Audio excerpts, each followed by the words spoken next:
Welcome back, Flyers Nitty Gritty fans, to Getting Gritty with It with your host, Yariv, Wolok, my partner in crime, Vasili, Gianarakos. Vasili, welcome back for another episode. How you doing, buddy?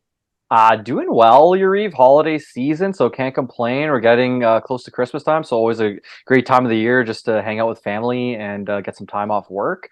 So that's great. And I mean, for the Flyers, lots of news this past week just surrounding this team. So it's going to be a fun episode just to break everything down and kind of, dissect what's going on with the Flyers. How are you doing, buddy? Not too bad, man. It's so interesting. This has been a ridiculously eventful time in Flyers hockey. I actually just realized I forgot to even put a topic on it because I'm thinking about how many things have just happened, and I was like, oh, I forgot to put that on there. We'll talk about it in a minute, but there's just been so many things to happen in this team. Most bad, right? Yeah. Most of them have been bad. Some interesting bad though, like within there too, where kind of like here's like kind of the theme of this episode. And I think it's like, where's this team going? And really the Flyers really need to take control of their destiny. And I feel like we're going on a ride here. And I do feel like at least what we've seen, maybe it hints to more clarity of where we're actually going as a team. So like with that side, I feel a little bit better talking about what we're going to talk about today. 100%. I think there's definitely some things to look at where there's elements of certain positives coming out as the negatives are kind of getting thrown out at you. So that, we're gonna kind of go through both sides, right? Yeah, and look, a positive can be clarity on a situation. Mm-hmm. And for instance, actually, let me start with this. Shout out to our sponsor, Jim Steaks. They are still not back up. I actually went past there the other day. They are rebuilding, but it's going to take some time. But shout out to Jim Steaks. When they're back, go get a cheesesteak from Jim's. So first thing, and this is kind of what I was hinting at just now, is Cam Atkinson officially out for the season. We know what's wrong. It's neck. He's going to get surgery on his neck. Just some clarity that I hear, and I think that shout out to Charlie O'Connor on this. He really does, regardless of his opinions on hockey or any of that, whether you agree with him or not. He works his butt off journalism wise. Like you cannot deny it. He is there for everything. He's always asking questions. And shout out to him on the insight on this one. But just that there was somewhat of a,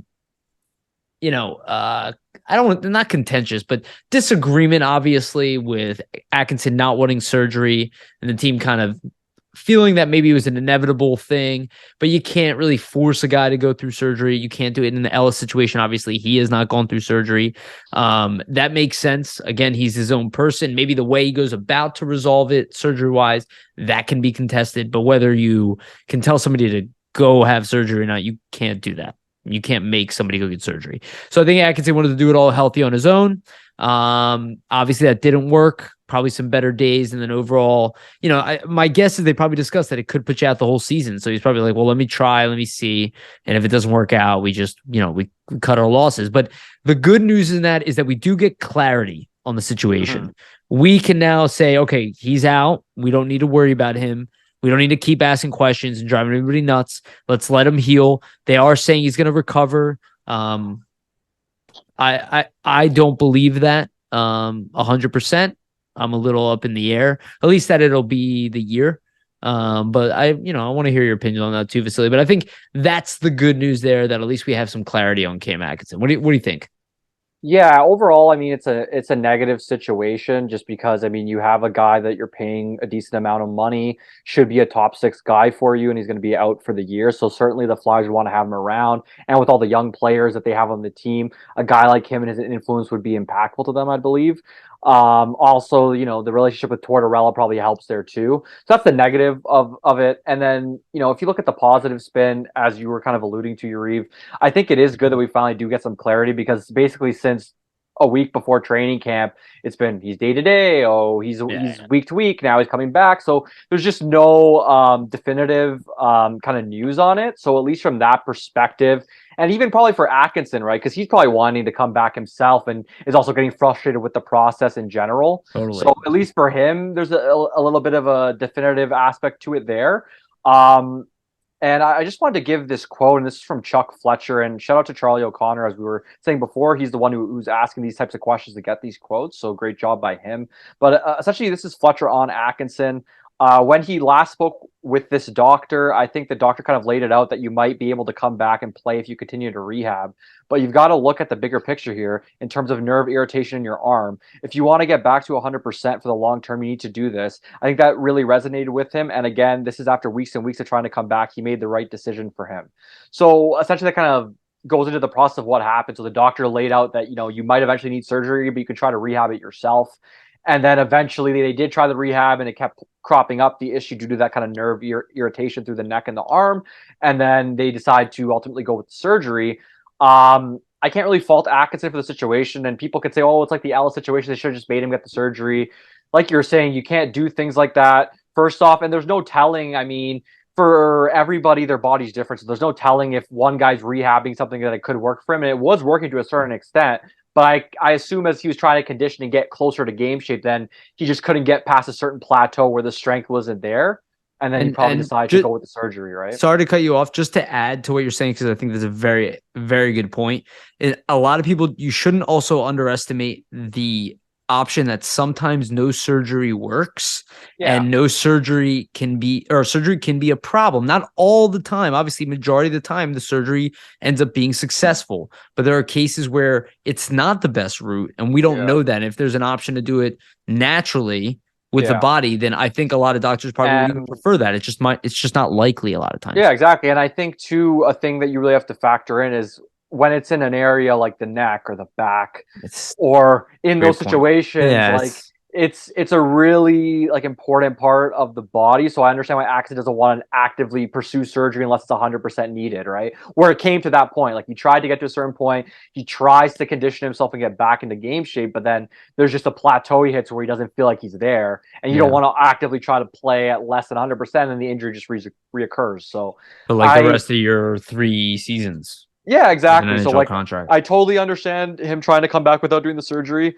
The fact that it had to go to that point is not a good thing, but I mean, you have to hope, as the Flyers are saying, that he can fully recover. Like you were saying, though, I am a bit hesitant. I mean, with all these kind of major surgeries, that's even Couturier included, when it's a back or it's a neck, you kind of need to see the guy come back and play first before you deem it to be a successful thing. So I think we're going to have to wait and see for that. But hopefully to Atkinson and his family, I mean, hopefully it all works out and a quick recovery for him, because he's a great guy. So it sucks to see, because you can tell he really wanted to be in there this season, especially in Torts' first season as well. Yeah, it's a very big bummer from that respect. I said it last year, though. If you put it everything together, okay, it's all shit. But this team, even fully healthy, wasn't like on paper primed for a Stanley Cup run here. We were like, maybe we can squeeze into the playoffs and be somewhat relevant here, right? Assuming we get bodies back. And I think some of us were even hoping that Ryan Ellis, right? This is months ago, obviously, that Ryan Ellis maybe had a chance to play at some point this season. There are 3 names there that clearly would be franchise changing to add to this team, 2 of which were replacement players, right? Couturier is in-house completely. And they're just not even part of that equation. And that leaves you in this like weird middling spot where the Flyers are right now. Now there's some other players that we can focus on here. But it bringing clarity to that situation, understanding where you are with Atkinson, where you are with Coots, where you are with Ellis. It's like, okay, they're not options. And what the Flyers should do, if they're smart, is be like, I question whether, regardless of what the doctors say, I'm not confident that Atkinson's coming back next year. You have to be crazy at this point to assume that going into it. You have to be insane. Yeah.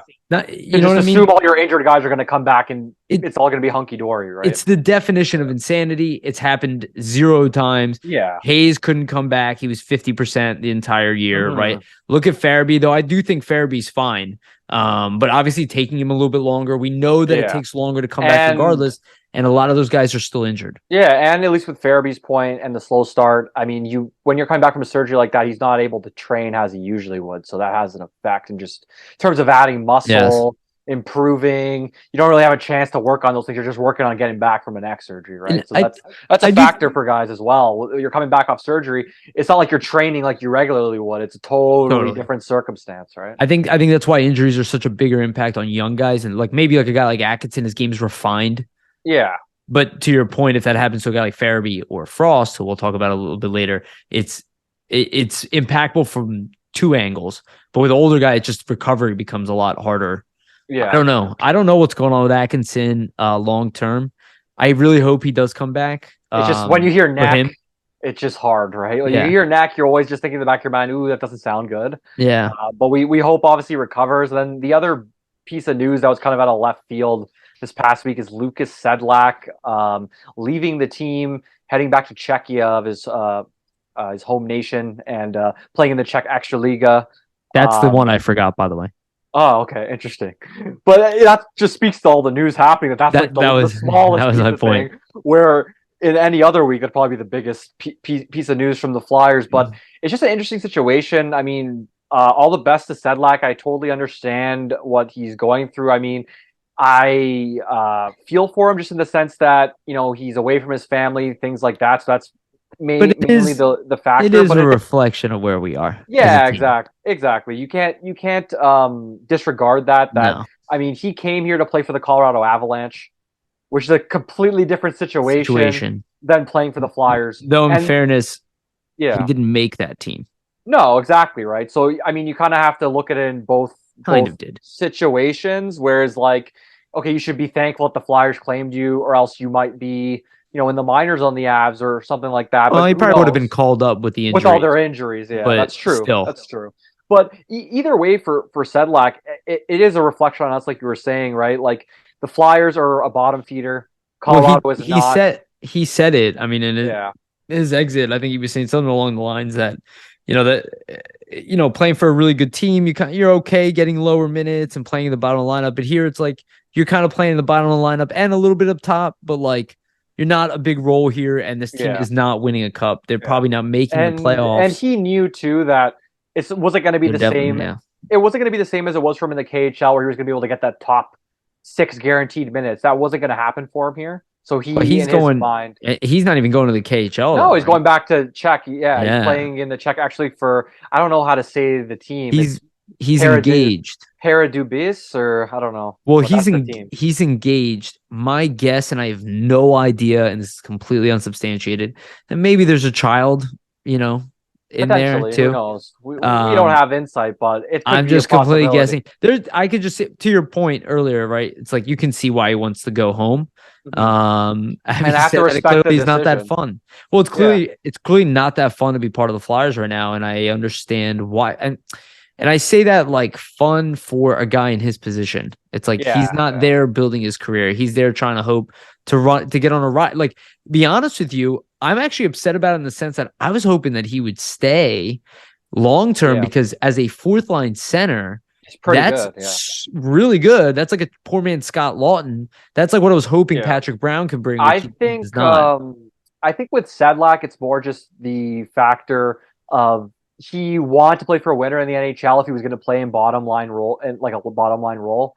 And then he came to the Flyers. Yeah, exactly. He could definitely do it, and he could be really good. I think he would honestly be a really good fourth line player on a lot of teams and could help a contender out. I just think that for him, unless in his mind he was doing that on a contender, it wasn't worth his while. Whereas if we might have traded him, if he's playing on a bottom feeder, he probably wanted to be in those top 2 lines, which wasn't going to happen here. And most other teams in the NHL probably wouldn't give him that same, shot as well, because you're looking to develop younger guys, right? I do think, though, now that I'm thinking about it, I mean, I think maybe this speaks to just him wanting to go home too. It's like we could have traded him. Yeah, probably. Like he had a pretty good amount of points for a bottom end guy in the league.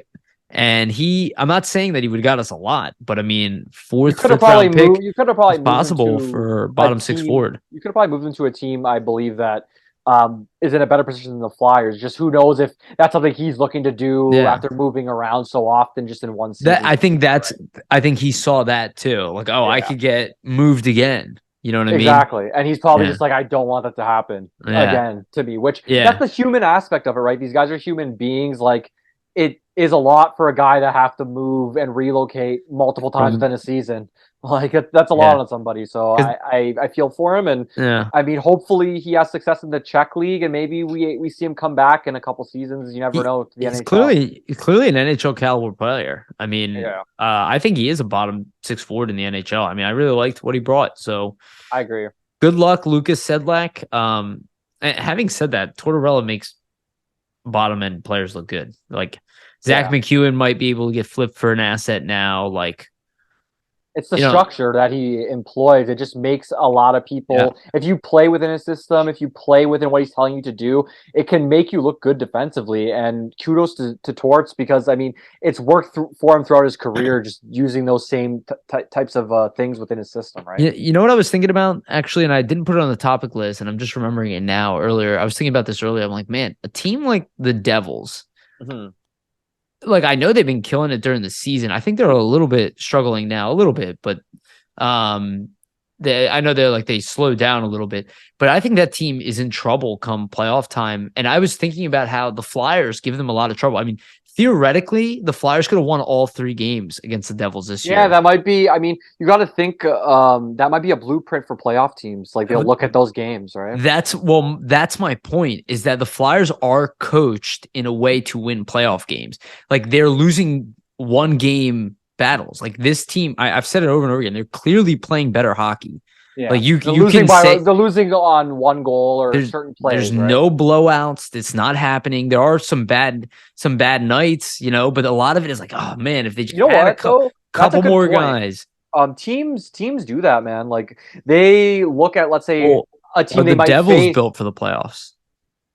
I'm not sure, just because we haven't seen them Flyers in the seem to be playoffs. more built Just because we that haven't way. seen them in the playoffs yet, so it's hard to know, right? I want to see them first, then you can make the assessment. Yeah, But yeah. Let's see. I mean, they're a young yeah, team though. they're a That's why I young thought about team. that. The only thing with them is they got those game breakers. So let's say something gets out of Yes. hand, you never know, They right? got They can two just number come one back. centers. So I mean, you come back and just score a goal or have them create something for you. But that's a great point, because a lot of teams, they'll look at, let's say, a team that they're facing in the playoffs and then say, well, who had success against them this season? Let's see the way they played them and go back and watch tapes. Like coaches love to do stuff Yeah. like that. So who knows? The Flyers We're could be a very part of good those against the plans. Devils. I didn't Yeah. think the Devils would beat us in that second game. Yeah. It I was actually close. thought We almost had the W, to be honest. yeah, I thought we were gonna have the W there. I knew it. I was like, for some reason we have New Jersey's number, and I was thinking about why. It's like, oh, because the Flyers play a game that focuses. This is why we'll talk about Kevin Hayes, but this is why we're having a Kevin Hayes problem, because he's not mistake free. He's Mr. Casual. He's funny. You know what I mean? That's not how this team plays anymore, which No. I love. Personally, I love that. I don't love that we don't have enough talent, but I do think about, like, what could Claude Giroux do on this team? Yeah, it would be interesting. And I mean, the thing with the Flyers and stopping the Devils is they really focused off the rush and just stopping their speed, right? And that's the key to their game. A lot of teams were burned by their speed, and the Flyers and Tortorella had the wherewithal to kind of work through that and work over that when they played them. So it's a good point in general. I mean, for Hayes and for Giroux and kind of what you brought up, it's interesting to me. Alex Appleyard actually had a great stat earlier this week on Twitter, and I was kind of going back and forth with him on Giroux. But Giroux right now is 9th in the league in expected goals above replacement, and that's in the whole league. I mean, are you surprised? No, I'm not surprised. So let's just franchise caliber player. It's McDavid's first, Robertson second, Adam Fox third, Erik Karlsson, Jared McCann, Leon Draisaitl, Tage Thompson, Mark Scheifele, Claude Giroux, and Matthew Tkachuk. That's the top 10 of expected goals above replacement so far this year. And I mean, that is just crazy that Giroux continues to just be such an impact in all levels. But it's not surprising, just because he's such a smart player, right? Yeah, you put him around offensive players, and he's leading that entire group right now. And his power play production, people used to say, oh, with the Flyers, he's not a good power play player anymore. It was just about who was surrounding him. Because right now on the Senators, he has like the best power play production I think he's had in like 5 seasons. So. I don't, dude. It's killing me. And we'll get back to this at the end, but this is all Chuck Fletcher's fault. I don't really care what anybody says anymore. Like, it's just so many of these decisions I would have not done, and they compile over and over again. And I'm like, I don't think he's the dummy. I don't think he's the worst GM in the league, but I'm like, I just don't agree with when you just consistently take these little, when you consistently just take these little losses after little losses, and all the moves you're making, it compounds, right? Why isn't Giroux here? Why?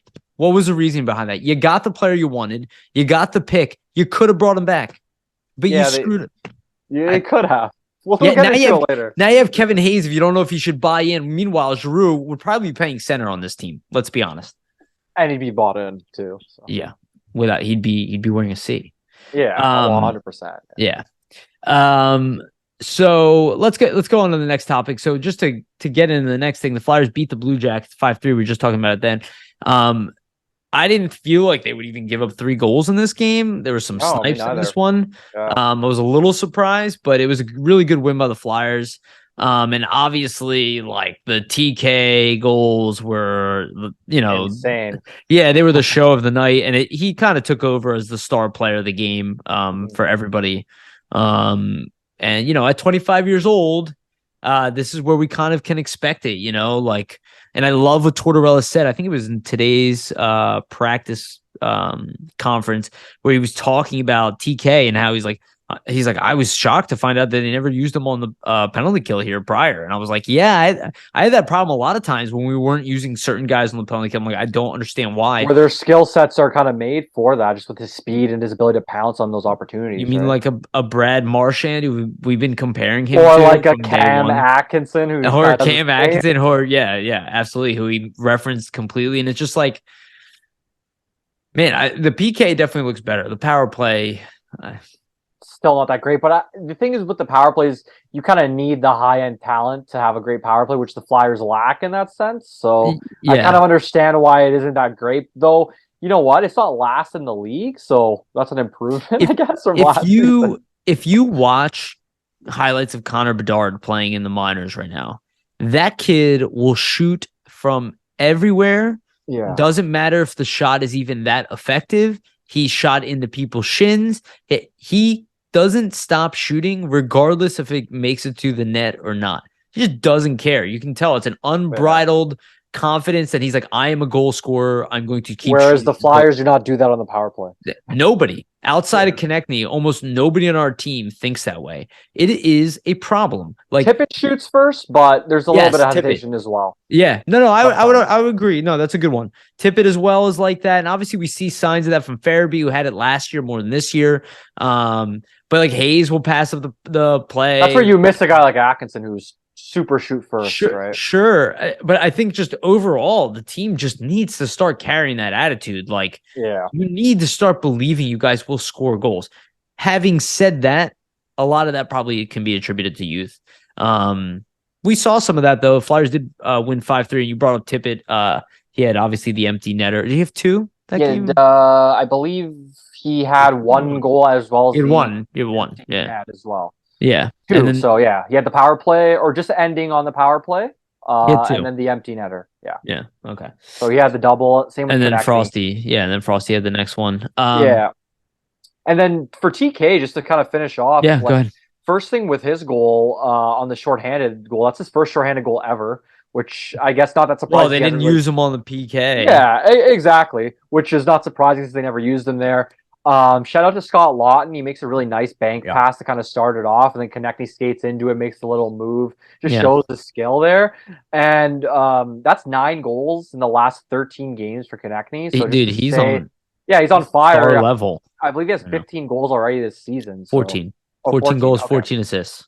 Yeah, so 28 points. He's over a point a game, and he's missed time with that injury as well. So who knows where he would be at if he didn't miss those games. And with nobody like really feeding him the puck on a regular basis. It's really just a lot of his goals are just he's skating and wheeling it in and just making the plays himself, which just shows no matter who he's playing with. Speaks to his individual talent and just his work ethic and ability to try to play his game his way on an every night basis. Like he's not changing based on who the team he's playing, on who he's playing with. He's just doing what he does out there. Totally. And then another thing to note is just the chemistry between Frost, Tippett, and JVR is just really, really good. They're clicking on all cylinders. It was a big factor in why they won, especially Frost's goal. They do a really nice cycle play where they have possession. Frost cycles it through, or JVR cycles it through to Frost, and then he comes through it and is able to score one. And just great goal from Frost, and nice to see his consistency continue. And then similar type of play for Tippett's goal as well, where JVR kind of cycles it up to Tippett. He makes a nice move with his speed off the boards, comes in, opens it up for himself, and then almost scores. But that's kind of ending the power play there. Little give and go with Farabee. So it's really interesting because if you would have told anybody that the Flyers' top line at some point this season would be JVR, Frost, and Tippett, they would probably be like, no. First of all, JVR is supposed to be off this team. Frost was supposed to be, it was canceled already at some point. And Owen Tippett was a bust last year. So it's just really interesting how things are evolving. Yeah, and you got to give the young guys time, especially those guys like Frost and Tippett, like we've been saying, over all these podcasts, right? Development's not linear. They're young guys. Look at Konechny, right? He had some struggles. He's bounced back at 25. Those two guys aren't even close. They're 2 years removed from that. So there's still going to be time, and there's a pathway for them to get there, right? Yeah, and we see and you brought up Frost. So let's get into Frost before we talk about Hayes, because that'll be a little bit more complex. So let's talk about the Frost JVR thing. Frost for sure is just considerably more assertive now. Like even the shots that he's been taking, he's just getting more whip on him. It was never a problem of was he generating some offense? It was the confidence, really? Yeah, exactly. And even Tortorella was saying it. Like he was saying that himself. He was saying he just needs to get out of his own head a little bit and let himself play. He said that in his presser. Yeah. Look, that shows. Sorry. It speaks to him caring, right? Because Frost obviously cares, wants to do well, and then you put pressure on yourself, and sometimes it doesn't always go great. Yeah. Yeah, no, for sure. And it's one of those things that, like, just maybe his personality just takes more time to, like, have confidence. This is a tough place to play too. But you could see even like his passes, he would flub these like simple little passes that were just like a one touch. And we could make them. Too, yeah, you could just see, you're like, why is that happening? And then you see him coming on the line, beat the man, and then give the puck up. Or a few times, even now he's doing it still a little bit, where like he has the space and he gives the puck up, but it's like there's no reason for you to do that there. You're just like shocked that you have it. But now you're seeing him just kind of whip that puck on net. And it's like, that's exactly what I was talking about earlier. Like, and the one he scored was against Jersey. Man, I'm already forgetting. Yeah, I believe. It was against Jersey, the other game. Yeah. That one through the legs. Through the screen, using the players as a screen. That's a very smart star player goal.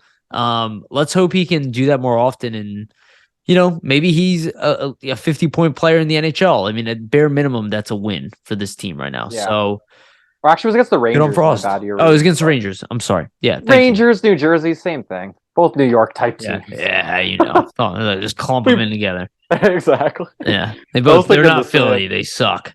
Exactly. There we go. Yeah. But for Frost, I like you're saying, I think it's just the confidence. I mean, in his last 8 games, he has 7 points, so it just shows he's heating up. Obviously, he has that 4-point game that kind of bumps him up a bit, but still, you gotta give him. Exactly. You gotta give the guy credit, and he's scoring goals. And it's scoring goals, but it's also what I find the most encouraging is Tortorella's not afraid to put him in all these different types of situations right now where he was kind of hesitant earlier in the season. Like he's getting upwards of 17, 18, 20 minutes a night, certain nights.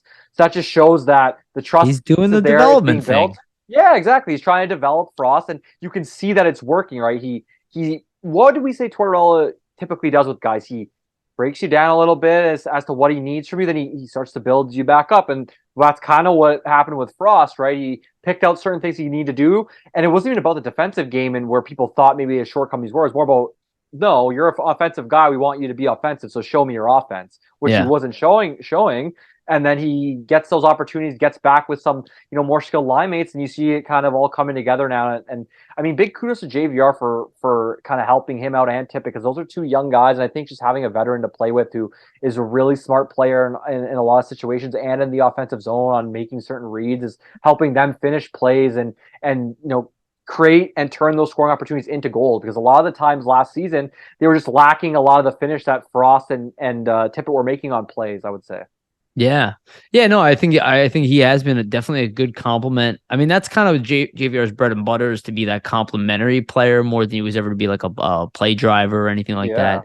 But for a team right now that, they talk about the Devils being a young team, the reason the Flyers are an older team is because they're holding on to 4th line guys that really don't like Patrick Brown shouldn't be playing on. I'm sorry, Patrick. He really shouldn't be on this lineup anymore. Like, there's really no benefit for us to play him outside of like protecting some young guys. But we get like I anticipate that he's gonna be waived at some point this season. Yeah, I could see it for sure. And the credit to JVR, but like I don't think it changes anything. I think you must move JVR. Oh yeah, 100%. I think honestly, as the way soon he's as playing, possible, the way he's frankly. playing. Did you want After to get the into holidays? JVR stuff right now? We can get into JVR. Okay. Well, I was gonna say, like, I think it probably even helps just the way he's playing helps to move him because he has right now 12 points in 13 games, almost a point a game.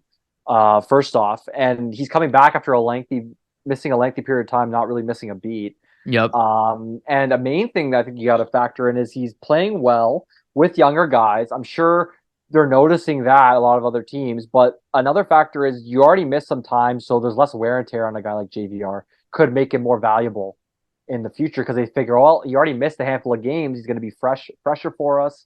Can maybe be a bigger help due to that. So, well, I think no doubt the fact the Flyers can eat 50% of his cap, and getting a guy who right now is essentially a point per game player. I think it would be, and with good size, scoring upside, power play upside, and obviously still a power play guy. Yes. I think a team whose offense is rolling could easily slot him into their middle six and definitely on their either the top power play unit or their secondary. He has an immediate role. He will be one of the most valuable trade deadline pickups, but I don't think you have to wait till the trade deadline to get max value. I don't think you have to go through these big routes. You just have to find the right return. I think it will be available for JVR. We'll talk about that with this whole Kevin Hayes thing too. But it's going to be kind of sad to see him go. It's like now all of a sudden he's like good in everybody's graces. I will say it is a reflection of where this team is talent-wise. A few years ago, we really didn't need JVR in the same way we do today. Yeah. That shows kind of how things have gone. They're just lacking top six talent. And what is JVR? Yes. He can play in your top six and do a pretty good job. He's a legitimate veteran. Yeah, exactly. Who's not like a mediocre player in the NHL. Yeah, and that's the thing, right? I think it's a lot of it is just, and Tortorella spoke to it, right? And with the young guys, a lot of it's just consistency based, right? Like, you know what you're going to get from JVR, whereas there's young guys on this team where you see those flashes, but you're not sure if you're going to get them on a consistent basis right now. And that's the growing pains with development in general, right? It's not always going to be a linear path.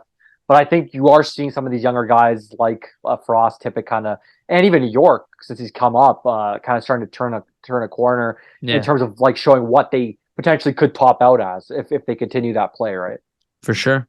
I was actually thinking about that earlier when you mentioned the Chicago Blackhawks screwing us and getting Kane and we got JVR. I was like, oh, it'd be funny if this year if Chicago got Bedard and we got Fantilli.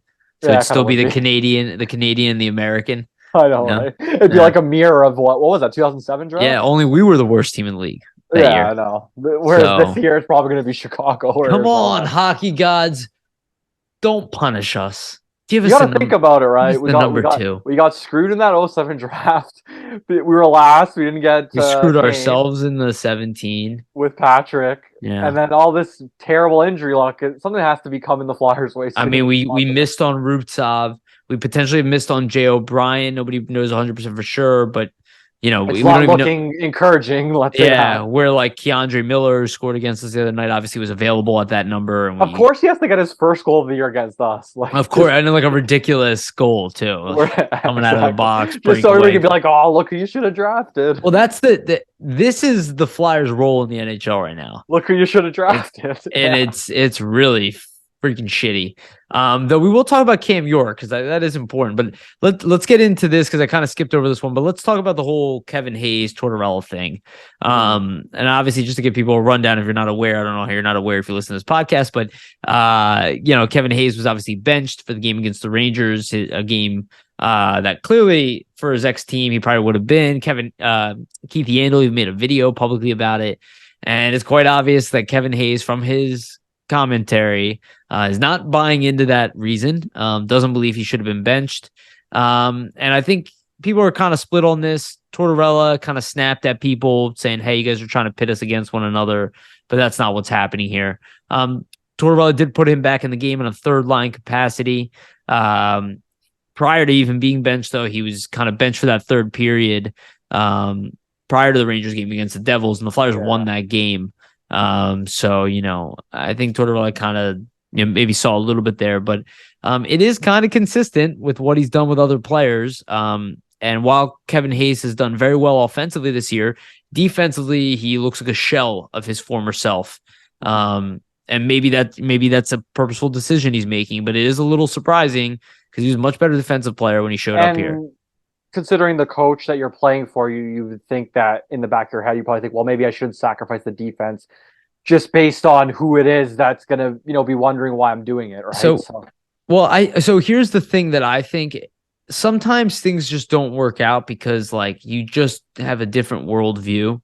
Mm-hmm. I'm completely guessing here, but Kevin Hayes seems like a fun dude. Great guy, nice guy. And I think this is why Hartnell, and I'm going to end with this too. I think this is why Hartnell and Tortorella had a problem. Why Hartnell was traded when he got here, when Hextall get in.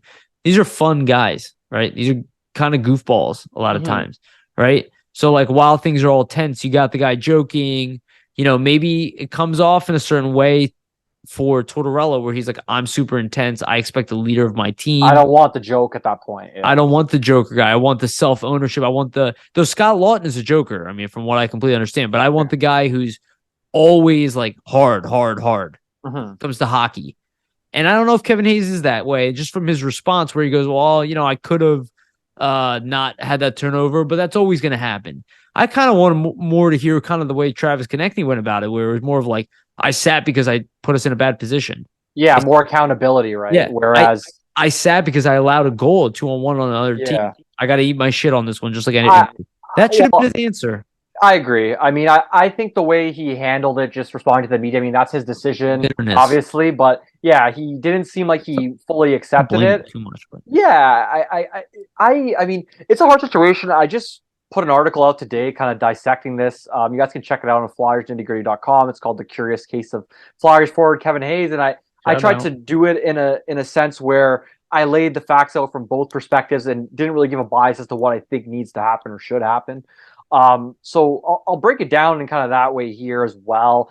And I think the main thing comes with Tortorella's quote about it to kind of start. And it's, I can't keep looking by things because we're worried about scoring. I have to look at the big picture. And that is the biggest thing for me.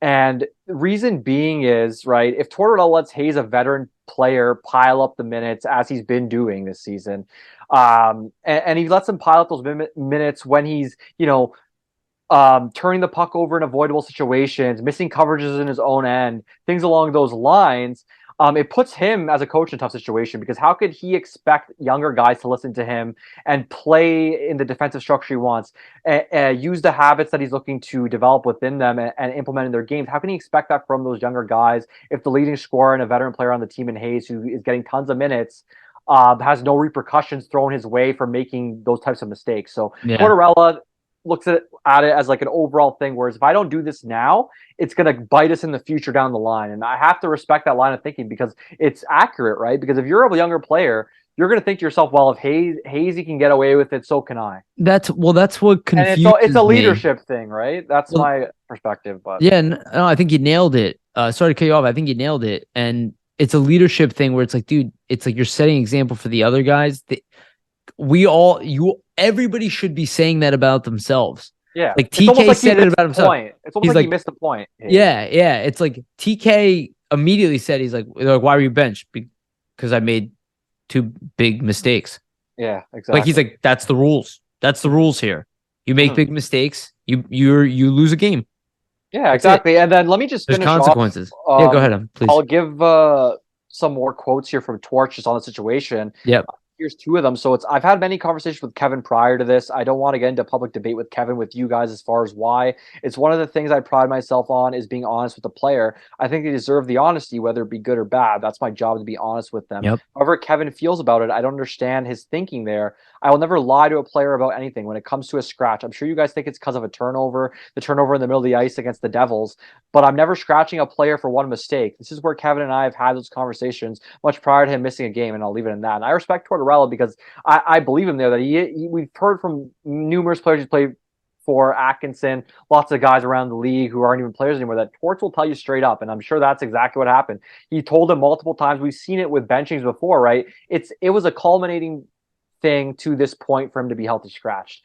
It's nothing that's come out of the blue, right? Like, he's been wanting him and mentioning that he needs to play better in his own end for a while now. So the fact that people are saying, oh, it's out of the blue and things like that, I mean, that's just not the case in my opinion. I think it's kind of been happening and it's been unfolding a bit. And then just for from Hayes' perspective, here's the quote from him that kind of got everybody all a little bit up in arms on him missing the point. And that is, I'm never going to say there's a benefit to being benched. I'm sorry. I don't think I should have been benched. But it's not my decision. He's the coach. I'm a player. He makes the lineup. He wants the best team on the ice to ultimately win, and that's what he went with that night. So that's Hayes' perspective on it. Obviously, he doesn't deal with it, and I guess, or he doesn't agree with it. And I guess his perspective is that he's probably thinking, well, I'm nearly a point a game player. I'm playing the best I am offensively in my career. He's on pace for the highest point total of his career, which is 76 points. And I mean, he's been playing in a first line role majority of the season, averaging 18 minutes, 50 seconds of ice time per game. That's his highest ever of his career. Usually he's a second, third line option, right? So the veteran probably is thinking to himself, you know what, I'm the offensive go-to guy here. I'm playing above my head. I'm playing all these minutes I never played before. Like, what more can you ask from me? So that's Hayes' perspective. Personally, though, I mean, I don't agree with his perspective. The only thing is, no matter what Hayes thinks, if he's not going to coexist with Tortorella in the way he's looking to play defensively, then there's nothing, like, this is going to continue to happen, right? So no matter what his perspective is, he has to know the coach that kind of he's dealing with here, that even though you think this, it's going to end up being Tortorella's way or the highway. So. Yeah, no, I mean, so let's actually get into one of our submitted questions here. This is Jared JB PHI had a question. If Hayes and Torts smooth over this speed bump, what is Hayes' long-term role here? How can he help this team going forward? How might a move to wing look for Hayes compared to how it would work for G? So I think this is a great question by Jared. How will it work? I think we need to see how he responds. I know that everybody thinks that this is the response, but this could be the churn. Yeah, this could be the churn into the response. We don't know exactly what's happening in the background. There's an option here for Hayes. Everybody's jumping towards buyout and all that. I think that's ridiculous. Yeah, absolutely ridiculous that people want to put us in another bad situation immediately for no reason. We're already bad. What is the risk of holding on to Hayes? That we're going to be just a little bit good? Like, what are you guys talking about? We don't need to panic at all. You can continue to play him. Yeah. He's a point per game player. There's no reason to panic over a one game benching. That is crazy to me. Absolutely ridiculous that people have been throwing around a buyout. I just want to say that. Like, that is, to Torts' point, that is ridiculous. That one benching means we got to buy him out. What are we going to do? That's not even worth anything in a trade. That's manufacturing something that's not there, right? Which it isn't, in my opinion. I mean, great question by Jared. Thanks for contributing. We appreciate that. Just to get into it, I mean, it's interesting with Hayes, and if they'll be able to kind of get over it. I kind of allude to that in that article as well, that you know, if things go a certain way and, you know, he responds positively on the ice, which I don't think that's out of the realm of possibility. I do think that that's probably the likelier scenario. Yeah, right? I honestly think that's probably the likelier scenario, that he's probably going to respond well, start to play better, and then you kind of see that no longer be a thing where, you know, you see him getting benched or scratched like we kind of were earlier in the season. To answer the question, I mean, if they can get over the hump, I think his role long term is probably going to be similar to what it is now. I mean, he's obviously not going to be your first line guy like he is this season. I think the team is probably wanting him to be a second, third line option. So that's the long term role. Whether he's going to be a center or a left wing, I mean, the team probably wants to get him back to center at some point. I'm assuming the left wing thing is kind of more to hammer in his head, well, we need to do these certain things defensively for us if you're going to be our second, third line center. In terms of if they left him at left wing and how it opens things up for him, like Giroux, I think it's very similar. You're a left-handed shot, obviously, instead of a right-handed shot, but you just see better plays from the wing, more playmaking opportunities, more vision. What do you think, Yariv? Yeah, for me, I'm like in no rush, but if you have been listening to me for quite a while, even before Vasili's been on here. I have recommended trading Kevin Hayes before people thought he was a problem. I don't even think he's a problem necessarily, like to the level like. But my whole point is, I don't know if I necessarily see Kevin Hayes here as like that. I kind of get what Tortorella means, or like what he's saying. First year, I didn't see this from Kevin Hayes, and I really liked what I saw. But like, I'm not the type of guy that I'm like in love with Kevin Hayes' game. So in my opinion, if there's an option to move him at not a loss, which is crazy that people jump to that immediately.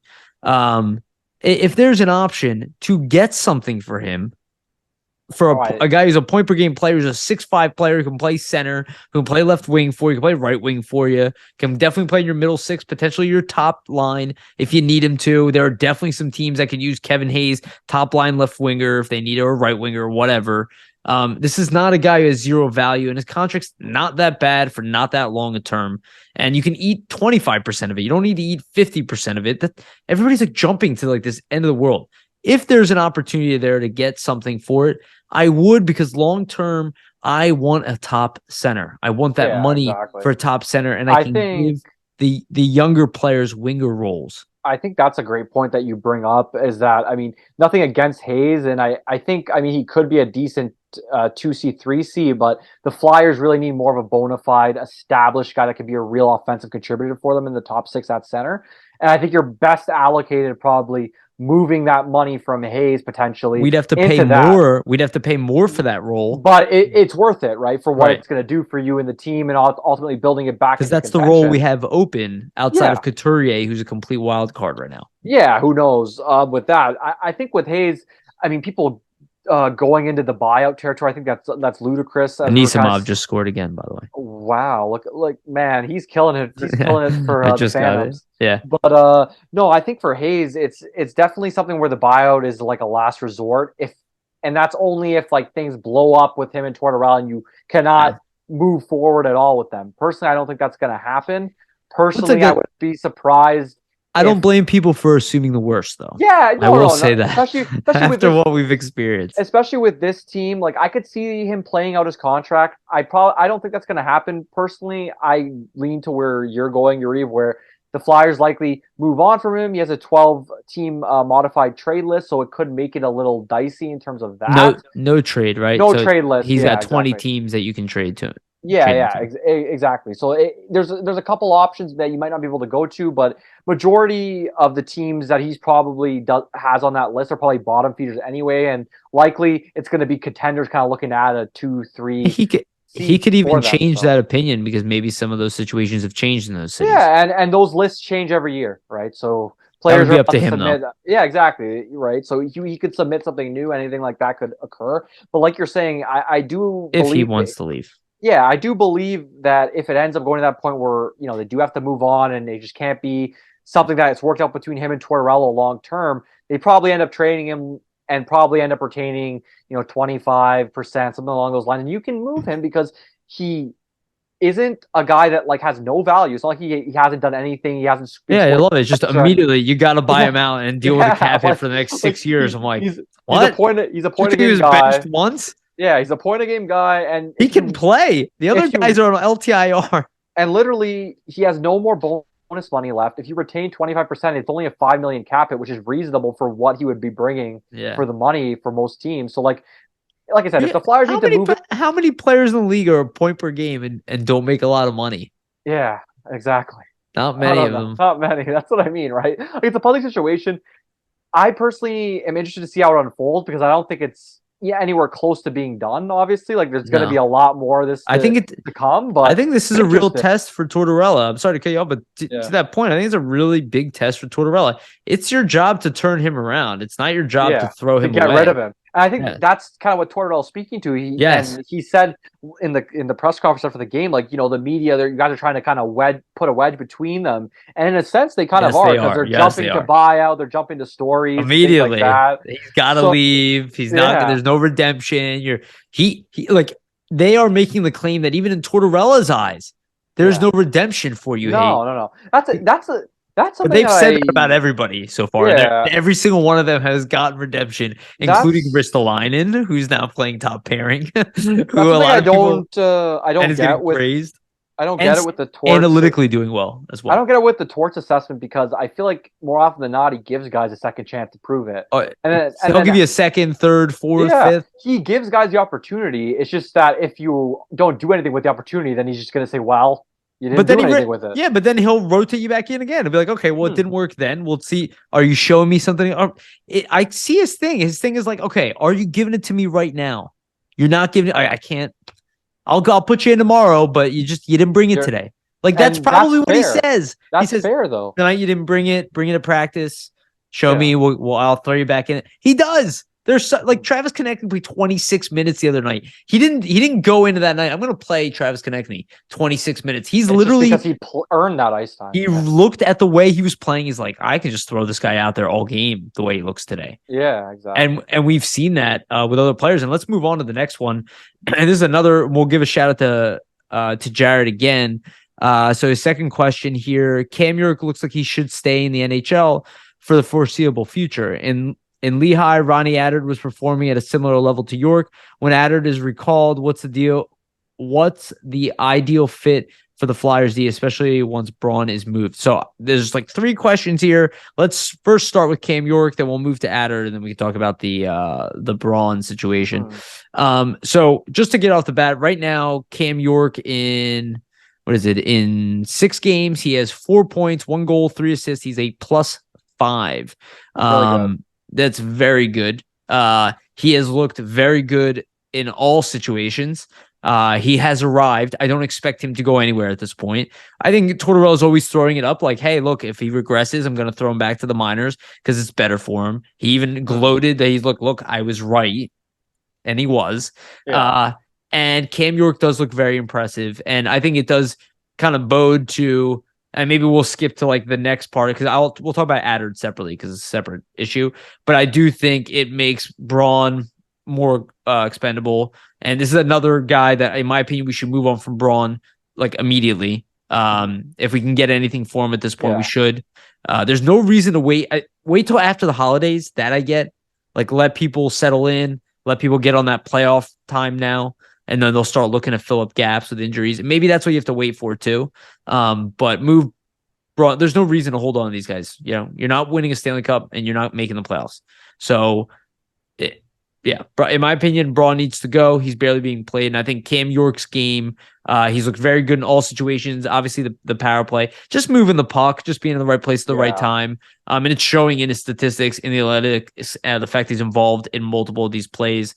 And I expect more of that to go. And yeah, he played bottom pairing that game, but our pairings are very interesting right now with Provorov, Risto, D'Angelo and Sanheim, and then York Braun. It's actually really balanced, but I just think York has looked awesome. He was obviously going to take a little bit more than Caulfield. Let's not compare him. We'll get sad because they're on a different track in general, and Caulfield I think has already arrived. One's a forward and one's a defenseman too. That's the main thing. and Caulfield has arrived. I mean, let's be honest. I mean, he's one York's of the top trying to hit that right, that pedigree. Which again, the pace that he's on right now, I mean, you're looking for a guy who, not only that, I mean, it makes other guys expendable like D'Angelo, who's on a 2-year deal. And people assume that he's going to be here for foreseeable future, but that's a really nice contract to trade too. It's not that I dislike D'Angelo. I'm not saying the Flyers should rush to move him. In fact, next year's maybe that decision should be made, not this year. But the way York is playing, it's like that's your offensive defenseman that's coming in the NHL. He's looking pretty damn good. What do you think? Yeah, York's been a bright spot since he's come up. I mean, if you just look at the way he's exiting the zone with the smart plays, I mean, he's always finding that open man. And his first pass, I think, is just really valuable to this team because, I mean, they are, at points struggling to get out of their own end in certain situations. So just having him and adding another guy with that skill set who can make a really nice first pass and kind of start the offense up for an offensive starved team is something that you definitely need.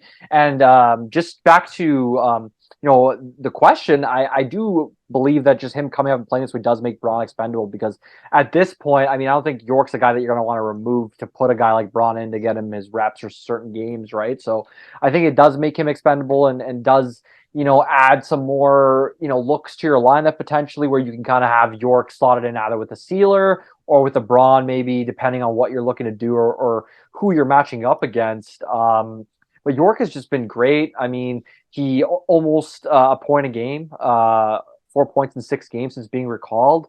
Not really much more you could ask for him. And I think the key is, and especially with young defensemen in the NHL, it really takes time to adapt. And 100%. that's something And that it's we an up and down road. yeah, exactly. He's playing well now, but he might Because have the league adjusts to you too, exactly. right? He's playing right now. He may have struggles, but it's not the end of the world because you can see through those struggles that there is still potential there. There is still the ability for him to play well. I think a real thing to look at, not to say he's going to be Rasmus Dahlin or anything, but I mean, look at Rasmus Dahlin, how he struggled with the Sabres his first He couple reminds seasons. me of like a Brian Rafalski. That's a good comparison, honestly. But look at like how Dahlin struggled his first couple seasons. Now he's killing it with Buffalo. Yeah. Same. Not to say you can expect the same with York, but like it's very similar with young defensemen. It's not always going to click instantly, and I don't think that was the case with York. And now you're kind of seeing him as he has more experience in the NHL. Right, he used those 30 games at the end of last season, kind of realized, okay, this is what I need to kind of be physically ready for the NHL. Came into training camp, wasn't looking the most assertive, went back down, learned some things, played in really all types of situations, was the number one defenseman, and that was really beneficial for him to come up and play the way he's playing now, right? And with that assertiveness, I think that's really a good thing to see, the fact that he's being assertive in his game and being aggressive, because that's when he's at his best, when he's aggressive. He looks the way we hoped he would look coming into this season. He looks like how he played, for the national program and for the U.S. team at the World Juniors. Like he looks like that guy, right? Whereas prior, you saw some hesitation in his game where he wasn't making those same type of plays. And did you want to dive into the Adard bit, Yariv? Yeah. So if we want to transition to Adard a little bit, and then I do want to talk about the Phantoms here, just a little bit here that's happening on the side. But so with Adard, it's very interesting because he's obviously having immediate success and looked good in the NHL too, in his small sample size. I think he is a clear-cut replacement for Braun specifically, or even Sealer if you need to move both. Because why is that a bad idea? Why is it a bad move Sealer? I think he's shown some value as a third pair guy. I think the Flyers might keep him anyway, just because they like him and he's not older. He's under 30. He's in great shape. He's still locked on. He's a good locker room guy as well. But personally, he's taken time away from development. So I don't know if this is going to happen. What would be really nice, I think Ronnie Adard is, and we saw Tortorella hinting at this in the press conference today too as well, that, he says there's other defensemen there that need it. There's Zamula, there's Adard. I think there's they want Wiley, to try to get is Yinning. a couple more up, right? Exactly. You're going to want to start rotating these guys in. You might pass some dudes through waiver. I don't know. I think, in my opinion, let's not wait. Let's not wait. Let's take, this is what I was saying in the beginning. Let's take control of our destiny. Let's not wait. Let's be, that's one thing I liked about Chuck Fletcher. Yeah. If you remember Chuck Fletcher when he first showed up, he didn't wait for the off season, all that. He had this game plan. He traded for Hayes, blah, blah, blah. And that was the admirable part that in fairness, maybe a lot of his reactions to all the bad shit that's happened, kind of I was thinking about that on my run today. It's how many decisions would he have made differently if Nolan Patrick's career wasn't over prior? And you know what I mean? If he had Nolan Patrick, would he have done the same trades? Would he have gone after Kevin Hayes?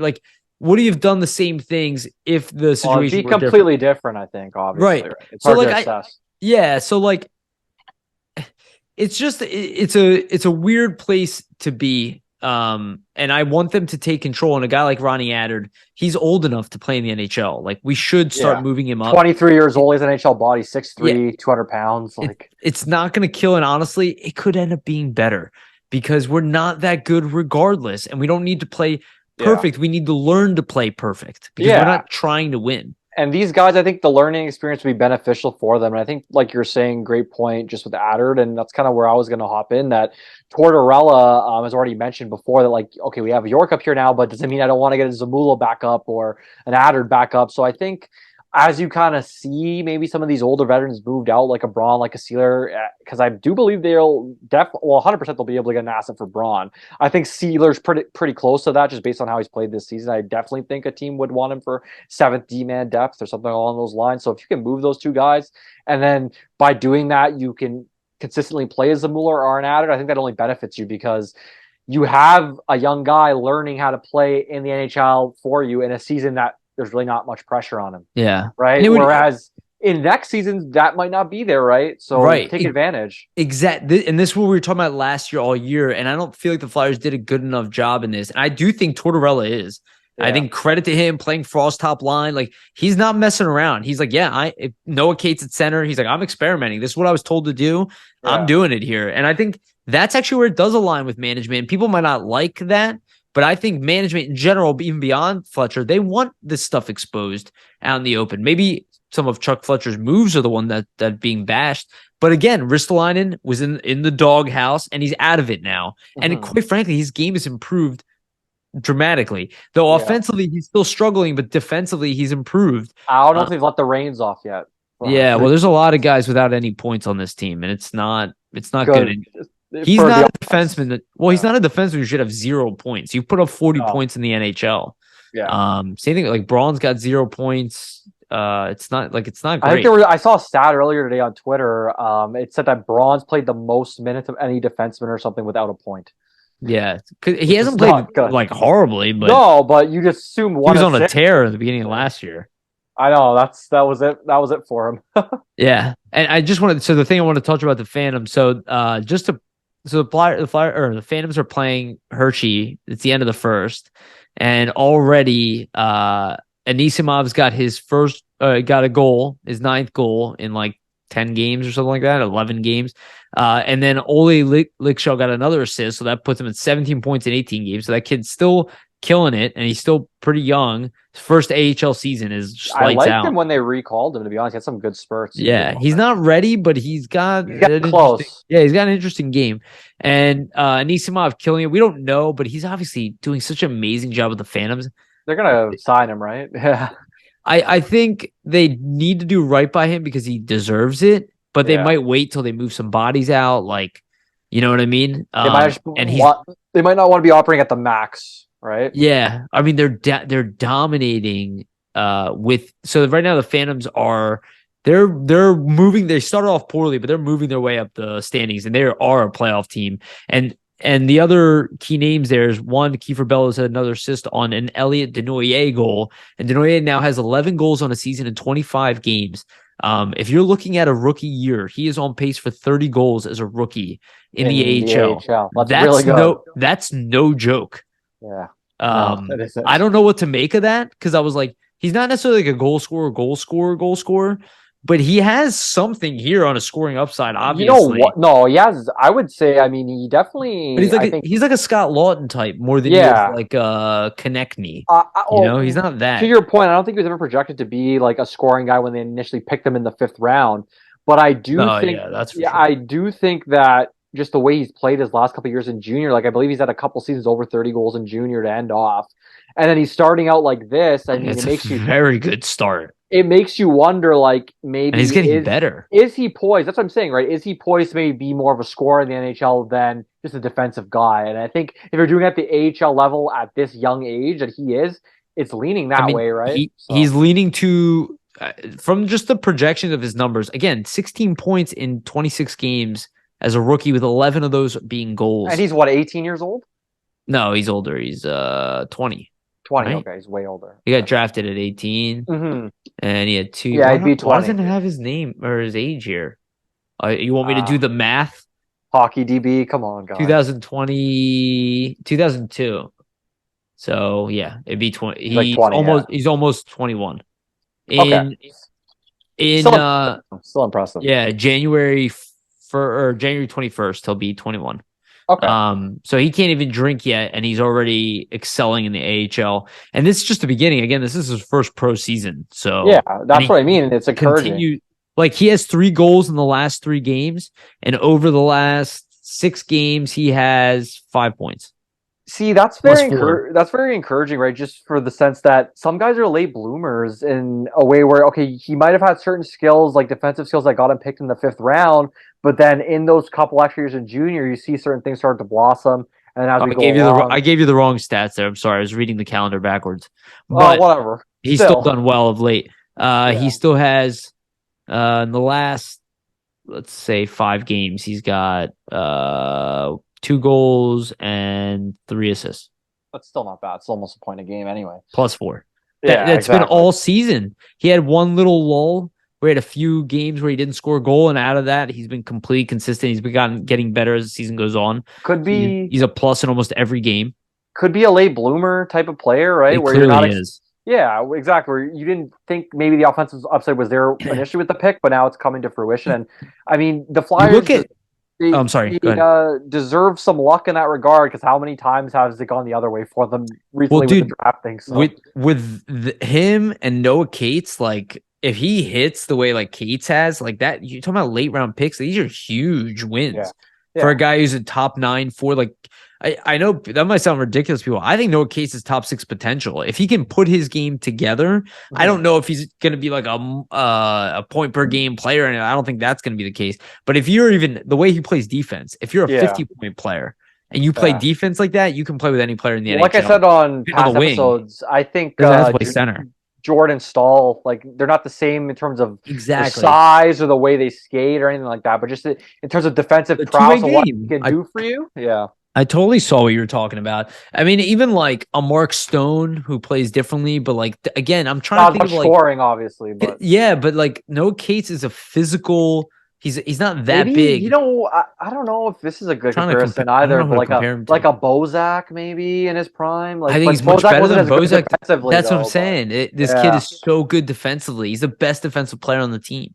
yeah, and he's a He's a rookie, rookie. which is kind of nuts. If the Flyers were better, he would be getting so much more attention around the NHL. Yeah, I know, It's right? just But just where they're at, not a lot of people are tuned in, think unfortunately. about how he was producing when he was playing left wing, where he probably Yeah, should be playing if the team was good. He probably would have never yeah. been converted to You know center. what though? I do like them trying him on center just Yeah, because because what he's do you have to talented lose? enough. Yeah, what do you have to lose? And he's already good defensively, so you're just kind of expanding on that skill set. Because what is a center supposed to be for you good defensively? So it Yeah. kind of works hand in hand there. Yeah, absolutely.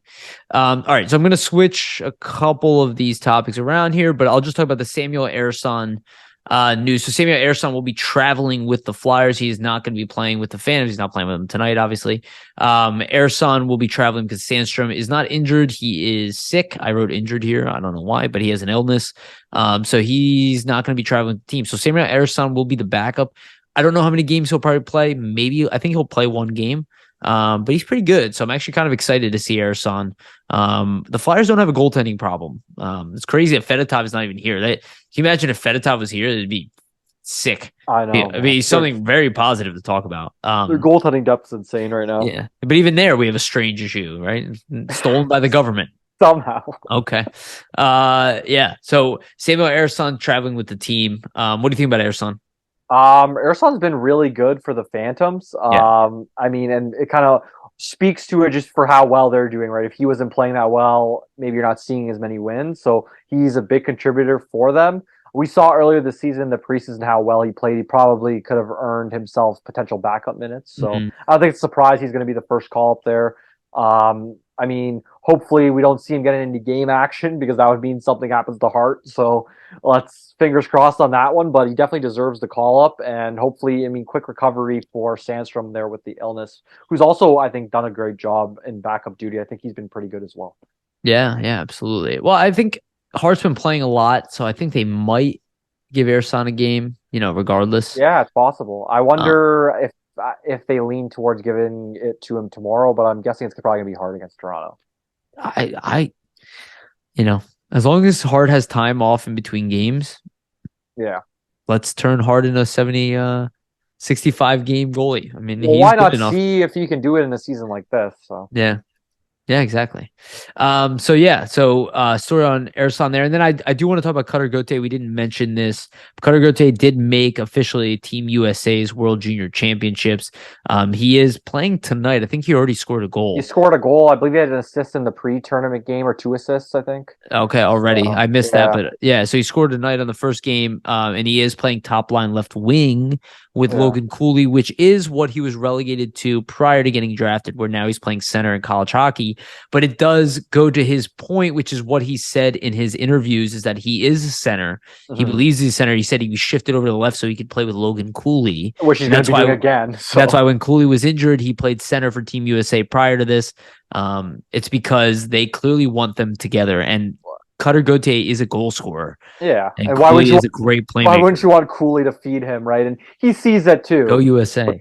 Gauthier sees it. Gauthier sees it too. Most likely probably thinks to himself, well, why would I put myself on left wing and play on the top line and get to play with Cooley myself? I'd be stupid not to make the adjustment myself there. Yeah, because Cooley is also legit. So, you know, not taking away from him.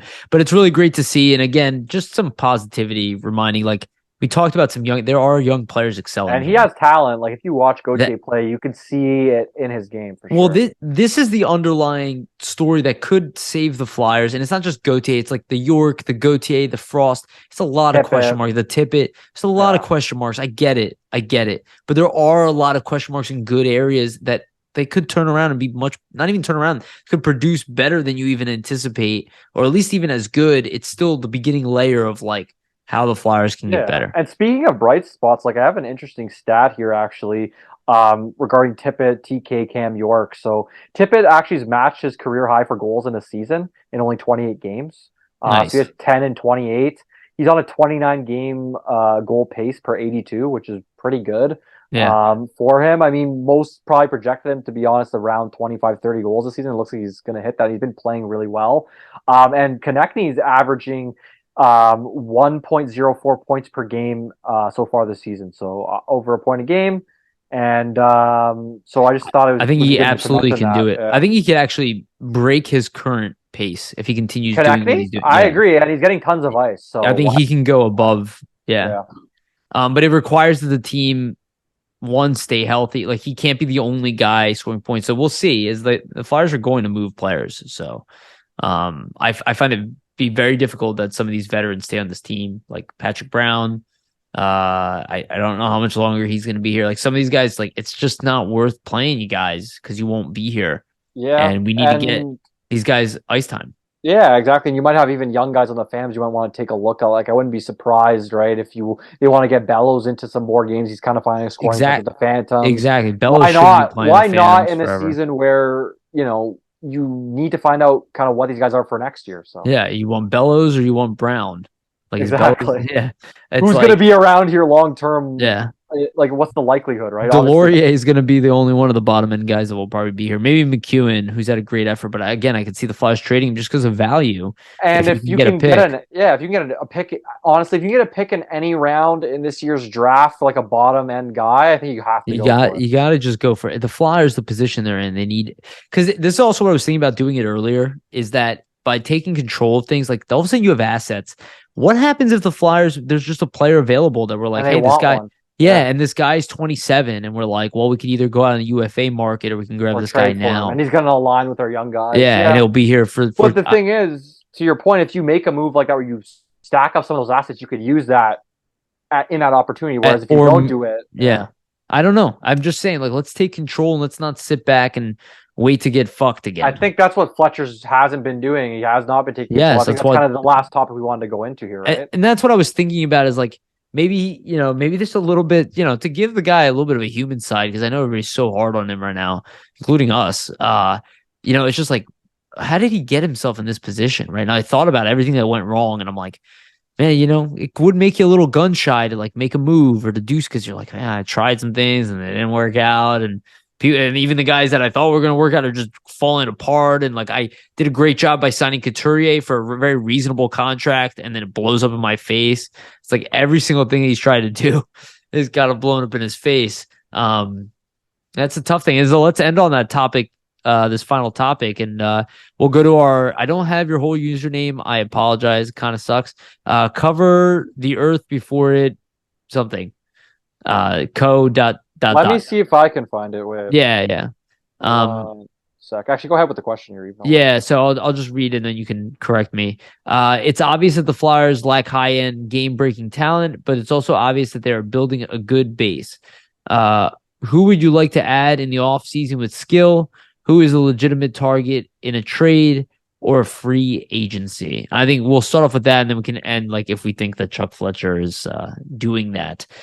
So just, I guess to compartmentalize some of this, who would you like to add in the offseason with that skill? Who's a legitimate target in a trade or free agency? So the focus is, who are we adding? Now, I pulled up a list here of top UFAs. I hate doing it this early because these lists are kind of bullshit.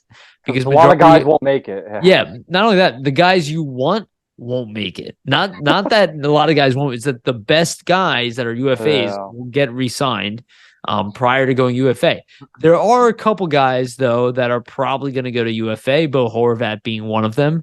I would definitely explore Horvat. I like him a lot, especially with the situation with Couturier. That's a good replacement. Yeah. Depends on what he wants, though, because this guy's got 22 goals in 30 games or something like that. It's a career year for him, right? So you're paying a premium for a guy. And so he's also not that guy. He's not a 50 goal scorer in the NHL. It's almost like a Kadri situation from last season. It's a Jeff Skinner situation, which scares me more. Yeah, exactly. $9 million for a guy should be getting paid like $6.5. Yeah, right. That's something you don't want to do and you don't want to rush into. So you got to hope that the Flyers, if they do kind of get into Horvat, that they're kind of hesitant just on what they pay him, obviously. Yeah. I mean, there's a couple options that are interesting to me. There's an O'Reilly, obviously. There's Patrick Kane, Jonathan Taves.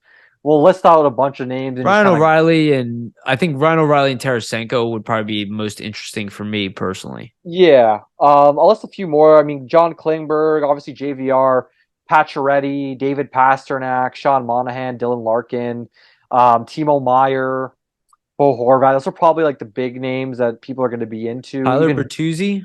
Yeah, Tyler Bertuzzi as well, yeah. Alex Ghost as well. I feel like guys like O'Reilly, Pasternak,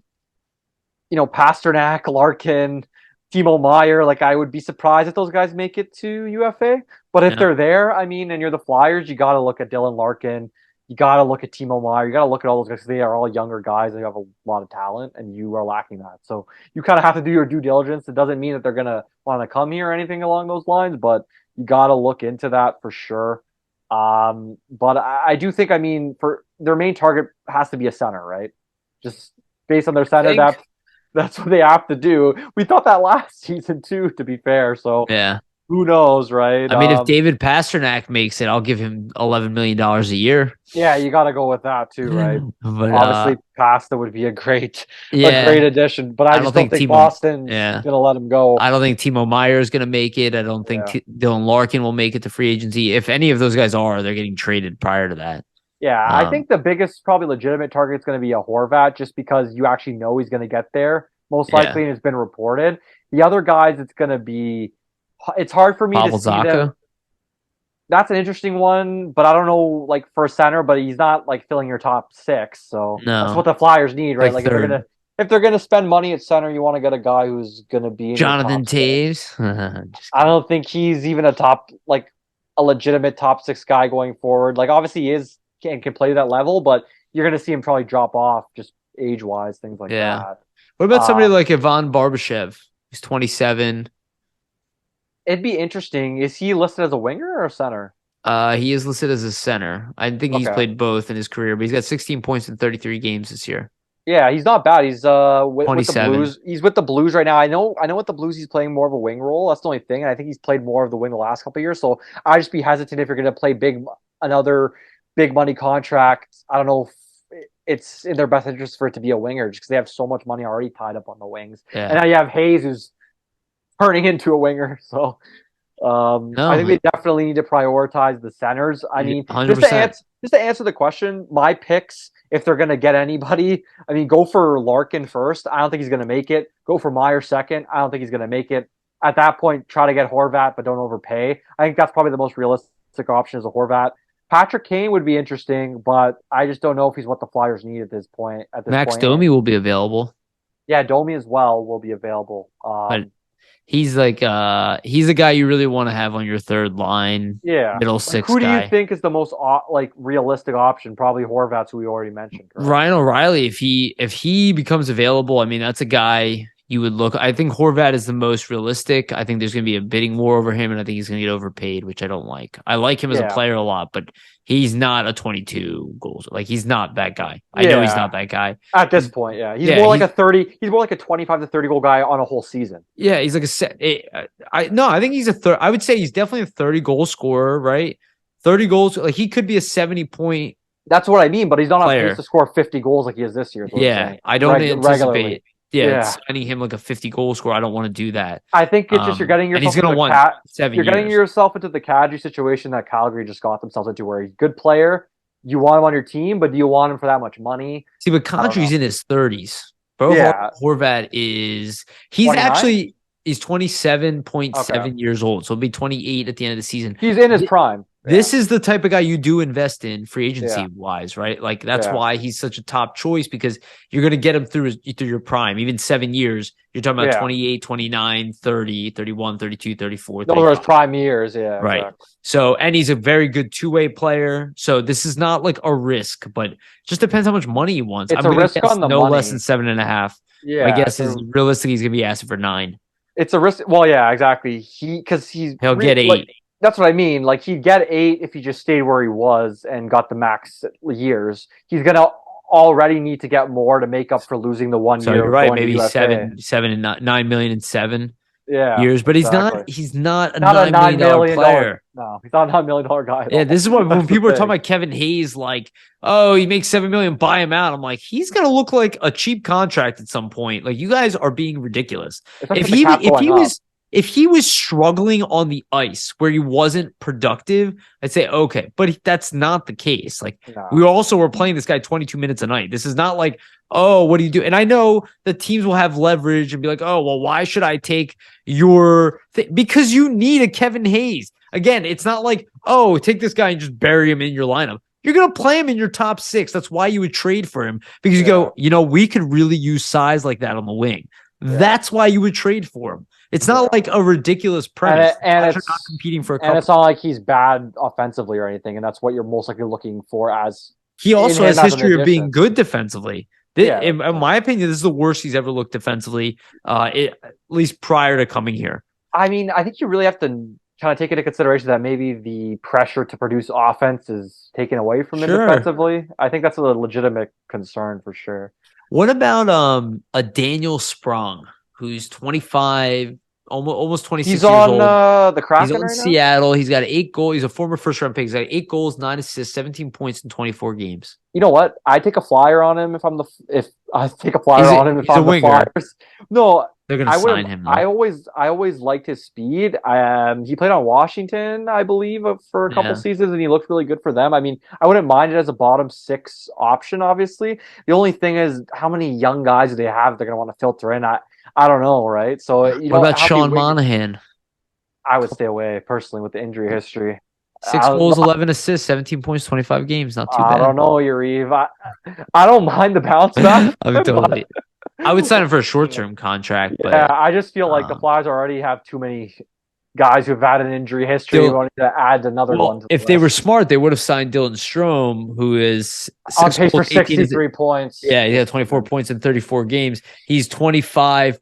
He's almost 26 years old. That's about the type of players we should be investing, which, again, I don't know where this puts the Flyers. I would like Sam Steele. I would definitely look at Sam Steele to see if he still has value. But I don't know, man. The Flyers are in a tough position. And here's the thing. Chuck Fletcher, I don't know what you got planned. I don't know if you're going to be the GM here. I know he's under a lot of pressure. He needs to make some legitimate moves, actually. Yeah, we need to stop losing our moves. Like, the fact that our fan base thinks it's acceptable to buy out Hayes, like, what the fuck are we talking about? Do people think we're that shit of an organization? Seems like it. I don't blame them. I really don't blame them. Because it's come to that point. It's come to that point. But they're like, oh yeah, what's the worst case scenario? Oh yeah, we got to buy him out and we lose more. And have a guy be on the book for next 6 years at a pretty big hit. Like, that's the buyout would be. It'd be like $3 million 1 year, 2 like 4-1. Like, for what? For what? Good move. For what? So nothing. We can replace him with who? Exactly. Maybe another bad signing, because I don't know if I trust Fletcher to. Well, that's what we're just going through the free agents. How many of these guys are going to make it to free agency? That's why I'm thinking like a trade. paying, right? Look, if Yeah. Dylan Larkin is available for trade, Go all in. Go all in. I Yeah. would be very interested in bringing in Dylan Larkin. I agree. Well, But he's not just going to be available. probably not. Detroit's definitely going to sign him back. I can't see Yzerman losing out on him. And just to go back to kind of your Strome point, another guy we talked about, Sonny Milano, also I believe is on the Capitals right now, He'll correct? never come And here. He's I never. know with Torts, but It's I, never I just happening. thought I just thought it was funny that what's this team lack offense? Two guys we kind of were like, well, you lack offense. You could use probably their offensive skill. He has 14 points in 20 games this season, 10 at 5-on-5. He has 2.58 points per 60 this season so far, which has him in the top 20 in the league. That's just Yeah. two guys that you could have signed to very minimal contracts in the offseason to help your team that's offensively starved, which the Flyers are right now, that you did not, Do you? you did not act on. That's kind of I think what we're saying, Yariv, is we need to see more of Fletcher taking control of things and actually like Yes. making a proactive move that, hey, it might not look like a sexy move, but it's a guy that has potential, is younger, and could contribute. Like there's always guys like that this season, and I think that's kind of what this team needs. They need some shrewd moves where you're maybe picking out certain guys that might not be the big, sexy overpay name, but they're guys that can still help you and have a place potentially for the future. I think One that's what we really need, right? Yeah, I mean, one guy I would definitely be interested in. This is what I was talking about. Why I don't know why Giroux was let go, especially because we're so desperate for center. I mean, Joe Pavelski is going to be like 40 years Yeah. old. He has 11 goals and 20 assists, 31 points in 33 games this year. He's not going to leave Dallas though, man. That's a guy with I know no way he's going to Yeah. retire. But that Yeah. type of guy, like that's why we're like I don't really have a problem with like Jonathan Taves here As long for as a it's not couple like years. as long as it's not like a long term huge signing or Yeah, something. I think we're so far away from UFA, which is part of the problem, and we Yeah. don't know who's going to be playing on Good this team. question though, but it just points out the fact I think that there's really no faith in the current regime that they can make the moves that need to be made. Yeah, Unfortunately, it's like oh they can't do it, so you might as well just buy him out now. Like yeah. Tortorella's not going to fix him. Chuck Fletcher's not going to be able to trade him. So and you're not getting Bedard. Don't forget about that. You're not getting Bedard. You're not getting any of these top guys. Everything is shit for you. Remember that, Flyers fans. Yeah, I don't buy any of that. But I don't blame a lot of fans for playing into that mentality just because it's been such a blow after blow after blow. It's hard not to. And just shout Yeah, I out don't blame people for feeling that way. no, shout out. I mean, for that question, there was the at was Tartan Soul. Cover the earth before it covers you. I think he's in Oh, Ontario as well. So shout out, well, good Ontario, question. Canada. Thank Yeah, you for great looking that up. question. All right, well, let's end on that. This was a good episode. We went an hour and a half, so Yeah, I long think we've one. covered enough. This was a good one. Anything that people should know about Vasili? I know you shouted out your article. Anything else? Yeah, so everybody head to Flyers Nitty Gritty. Check that article out on the Hayes situation. There'll be another article as well I will have up while you're all listening to this that is going to be paired with the podcast, so check that out too. Also, I will be at the Flyers Leafs game today. So that'll be 2 p.m. on the Thursday. So I'll have some Oh coverage. yeah, when this is out. Yeah, when this is out, so I'll have some coverage for you guys there. Follow me on Twitter at Flyered Up. I'll be live tweeting live videos of interviews in terms of like after game press conferences, questions, stuff like that. So yeah, guys, just stay tuned in and we'll have you covered for tomorrow's game. Yeah, I love that we have a man on the ground in Toronto. Yeah, I know, right? That's Right pretty in the awesome. great white north. Yeah, We're in here Canada in general, I mean, it's super beneficial that you're in Canada. You were able to go to Montreal for the draft. for Yeah, the draft too, and that was awesome. You could just drive there. You know what I mean? exactly. I mean, I know it's not like close, but still, it's like it's a doable distance. Yeah, it's awesome, dude. And definitely everybody make sure to read and check out stuff and follow Vasili because he's gonna have some good updates. And he likes to tweet a lot more than I do, so there's benefits. I don't blame you though. Yeah, It's not a good place to be sometimes. Hey guys, if you listen to Elon Musk, like Twitter might die any day now. Which, by the way, I said to Jamie 2 years ago, I said we have to consider an alternative for Twitter because, and this is before Elon Musk. And for those who are not aware, I am a product manager. That is what I do. I was looking at Twitter and I was like, this tool is not heading in the right direction. Yeah. And that's why if they didn't get bought out, just so everybody's aware, they would have already declared bankruptcy. Yeah. You don't not a good place to be in. Yeah. People who are like booing Elon Musk, like him firing people is some kind of surprise. They're losing $4 million a day. Yeah. Imagine the Flyers lost $4 million a day. Do you think that Chuck Fletcher would still? They're not losing money, I promise you. Otherwise, Chuck Fletcher would have already lost his job last year. They're like making probably just enough. This even Hextall was saying it when he was here. He was like, "We make plenty of money," and the Flyers weren't like that great. Yeah. The things are getting bad. Now it's time to wake up. Mastodon. It's the time. We got to talk about that Rangers game. I mean, we got invaded by Rangers fans, and they knew it. And they looked at our ticket prices, and they went, "Ooh, we can go to a Rangers game for cheap as shit. It's only 2 hours away." Exactly. It's probably so cheap to go to that game, and they got to watch them win and boo the Flyers in our own building. It's amazing. Fun stuff all around. Fucking Rangers fans. Fix this, Fletcher. Sick of this shit. I don't know if he can fix it, so we might have to get someone else to do it. Somebody fix it. Briere, god damn it. If we get Bedard, I'm gonna be I'm gonna be screaming. There will be like an hour of yelling at my house. Dude, if I'll get the cops called on me for murder. If we get Bedard or Fantilli or Mitch Cobb, any of those three, just imagine what that podcast for us is gonna be like. I'm here. Mitch Cobb might drop, dude. Ooh. Because of the Russia factor, which we've seen happen a few times already. And it hasn't played out for the teams that passed on him. I'm taking the risk on him. I'll tell you guys right now, zero hesitation. I'm going to take the potential generational talent. Oh, yeah. But we'll see. See what happens. I'd be happy with anybody at this point in the top of this draft. And we're going to have Steve back on. I haven't reached out to him yet, but he's so great. But we're going to have him back on probably after the holidays to talk more draft stuff. We can maybe do a World Juniors. Exactly. We'll do a World Junior coverage. Yep. That's what I was thinking, actually. Get a Cutter Gauthier update because we know we want it. Oh, yeah. And I sent Vasili an awesome... let me actually look up this channel because I want to give it a shout out. Where's that link I sent you earlier? So I found a YouTube channel where this guy compiled... I assume it's a guy, but compiled Cutter Gauthier's some highlights from Cutter Gauthier, and shout out to the channel. It's TC Hockey. Yes, thank you. Stop playing. Yeah, TC Hockey on YouTube. Not a lot of subscribers, but this is definitely really cool. They have a top prospect Cutter Gauthier crazy highlights since the start of the year. Watch these highlights. A lot of them, like, he doesn't even score. There's no points produced from it. And you watch the moves that he's making. This kid is lights out. He is vastly more dynamic than I even realized at first. He's got skill, man. He's got skill. He's got a lot of skill. He reminds me of Leon Draisaitl in some ways. Like, I'm excited for World Juniors, just kind of see him, break out a little bit more, and I'm sure he's going to get the fan base excited too because he's already starting pretty well with a goal today, and then a couple assists in the pre-tournament game there. So you Cutter, you Swedish American savage. Let's see it. Let's see all the skill come out. Come on. Yeah. All right. So let's cut it on that. Thank you everybody for listening. Please like, subscribe, share, do the whole thing.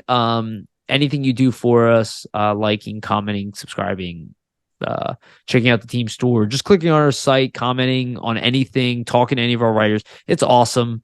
Thank you so much for everything. I know it's a really tough time to be a Flyers fan, but there's light coming at the end of the tunnel, I feel. Yeah, we've said that to people. I don't want to, you know what I mean? It feels like there is. It's hard to see it through all the stuff. Just don't panic because of every little thing. Let's let Tortorella do his thing. This team is not getting blown out. Nobody can forget that. They're less talented and losing a lot cleaner. That is very important. And let's see where it goes. So again, thank you everybody for listening. We love you. Yeah, and I hope you guys continue to listen and don't give up on the team. And remember, always stay gritty.